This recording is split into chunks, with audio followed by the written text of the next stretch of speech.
अश्विन सांघी की सियालकोट गाथा ये महज एक कहानी नहीं है। ये तो आप कह सकते हैं आधुनिक भारत का एक आईना है। आज हम इसी में झांककर देखेंगे कि कैसे दो लोगों की दुश्मनी एक पूरे देश की कहानी बन जाती है। तो साल था 1947, जब हिंदुस्तान का नक्शा खून और आंसुओं से बदला जा रहा था। और ठीक उसी वक्त दो तकदीरें भी लिखी जा रही थीं। हमारी कहानी की शुरुआत भी इसी विभाजन की अफरा तफरी और खून खराबे के बीच से होती है। ट्रेन खून टपकाती अमृतसर पहुंची।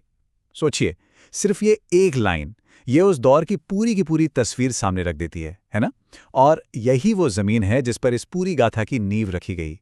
एक ऐसी कहानी जो पैदा ही संघर्ष की कोख से हुई थी। और इसी बंटवारे की राख से निकलते हैं हमारे दो किरदार, अरविंद और अरबाज।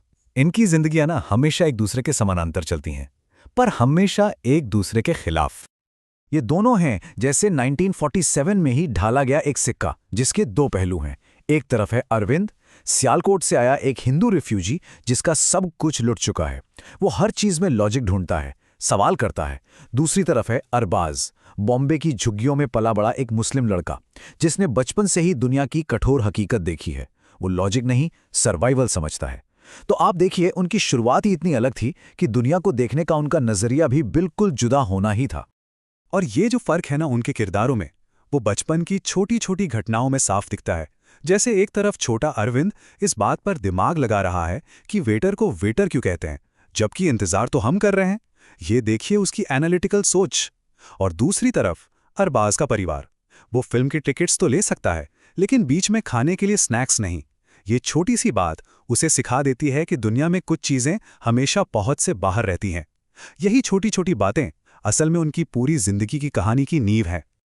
तो अब जब ये दोनों बड़े होते हैं तो जाहिर है ताकत और पैसा कमाने के इनके रास्ते भी बिल्कुल अलग हो जाते हैं।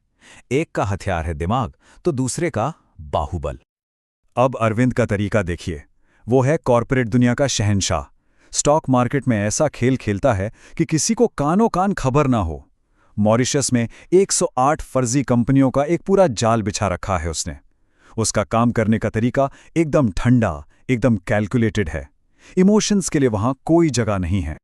उसका फलसफा या कहीं उसकी सोच एकदम साफ है।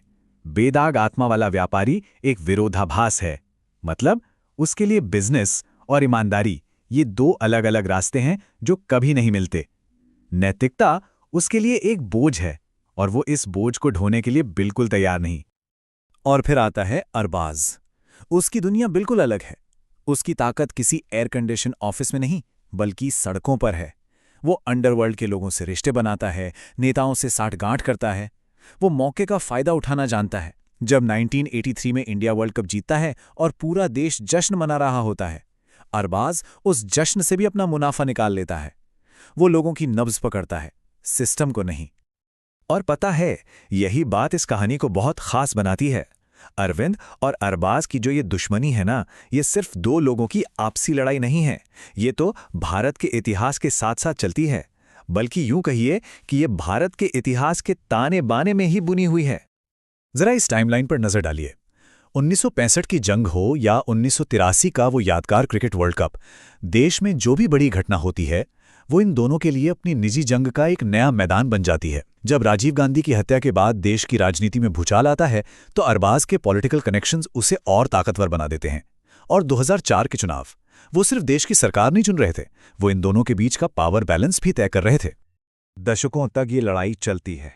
एक चाल वो चलता है तो दूसरी ये।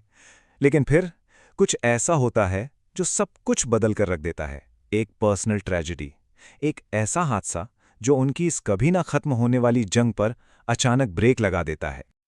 आपको याद है अरविंद का वो सिक्के वाला फलसफा?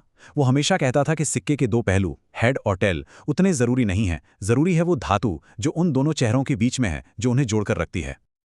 और फिर जब एक बम धमाके में अरविंद अपने बेटे को खो देता है तो अचानक उसका वही फलसफा सच हो जाता है। उस भयानक दुख और सदमे के पल में वो किसी और की तरफ नहीं बल्कि अपने सबसे बड़े, सबसे पुराने दुश्मन की तरफ ही हाथ बढ़ाता है।